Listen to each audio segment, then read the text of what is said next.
వేసవి కాలంలో మన శరీరంలో ఉండే వేడి తాపాన్ని తగ్గించే కమ్మటి పాలు. పాలల్లో కంటే రాగుల్లో అధికంగా కాల్షియం ఉంటుంది. ముందుగా ఒక కప్పు రాగుల్ని గిన్నెలో వేసుకొని నీళ్లు పోసి 3, 4 సార్లు శుభ్రంగా కడిగిన తర్వాత మళ్ళీ నీళ్లు పోసుకొని 8 గంటలు నానపెట్టుకోవాలి.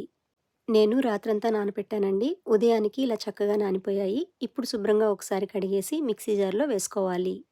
ఇందులోనే ఒక కప్పు కొబ్బరి తురుము, 10 నానపెట్టిన జీడిపప్పులు వేస్తున్నాను. జీడిపప్పులు ఆప్షనల్ అండి. మీకు నచ్చితే వేసుకోండి. లేదు అంటే స్కిప్ చేసేయొచ్చు. వేసుకుంటే కమ్మగా ఉంటుంది. మంచి సువాసన కోసం 5, 6 యాలకులు, ఒక పెద్ద గ్లాసు నీళ్లు పోసుకొని మెత్తగా గ్రైండ్ చేసుకోవాలి.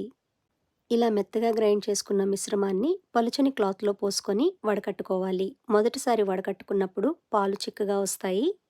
ఇలా వడకట్టేసుకున్న తర్వాత మిగిలిన పిప్పిని మరొకసారి మిక్సీ జార్‌లో వేసుకొని, ఇంకొక అర గ్లాసు నీళ్లు పోసుకొని మెత్తగా గ్రైండ్ చేసి, మళ్ళీ వడకట్టుకొని పాలు తీసుకోవాలి. రాగులు, కొబ్బరి తురుము, జీడిపప్పు వేయడం వల్ల ఎంత చిక్కటి పాలొచ్చాయో చూశారు కదండీ! ఈ పాలల్లో మీ రుచికి తగ్గట్టుగా బెల్లం వేసుకొని, అంతా బాగా కలిసేలాగా కలుపుకొని తాగితే చాలా బావుంటాయి. ఇలాంటి స్వచ్ఛమైన పాలను పిల్లలు, పెద్దలు అందరూ తాగొచ్చండి. చిన్న కప్పు తాగినా సరే ఆరోగ్యానికి ఎంతో మేలు చేస్తుంది. ఈ రాగి పాలను వేసవి కాలంలో తాగడం వల్ల చలువ చేస్తుంది. మీరు ఫ్రిడ్జ్‌లో 1, 2 రోజులు నిల్వ కూడా ఉంచుకోవచ్చండి. చిల్డ్‌గా తాగినా కూడా చాలా బావుంటాయి. ట్రై చేయండి.